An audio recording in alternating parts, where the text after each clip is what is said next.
The Stone in the Road. There is a story told of a king who lived long ago in a country across the sea.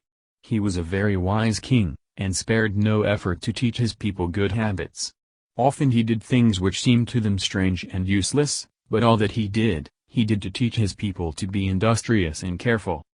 "Nothing good can come to a nation," he said, "whose people complain and expect others to fix their problems for them.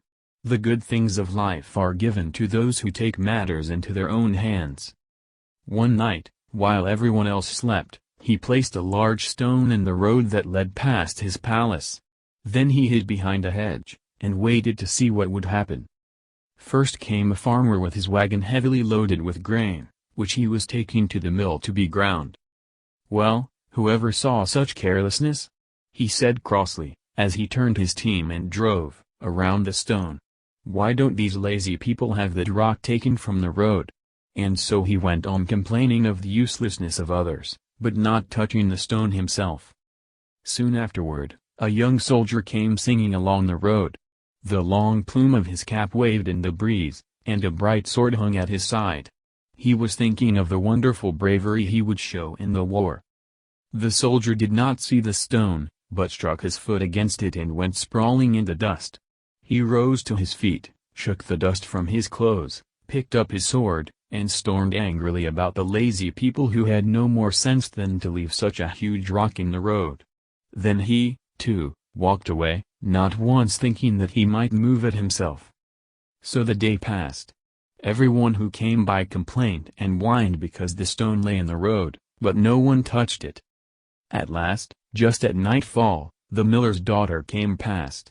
She was a hard-working girl, and was very tired, because she had been busy since early morning at the mill. But she said to herself, "It is almost dark. Somebody may fall over this stone in the night, and perhaps he could be badly hurt. I will move it out of the way." So she tugged at the heavy stone. It was hard to move, but she pulled, and pushed, and lifted until at last she moved it from its place. To her surprise, she found a box underneath. She lifted the box.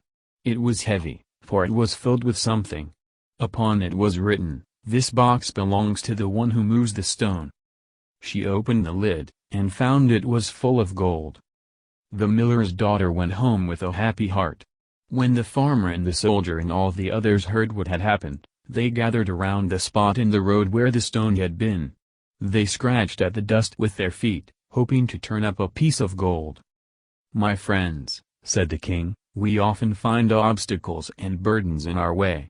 We may complain out loud while we walk around them if we choose, or we can lift them and find out what they mean.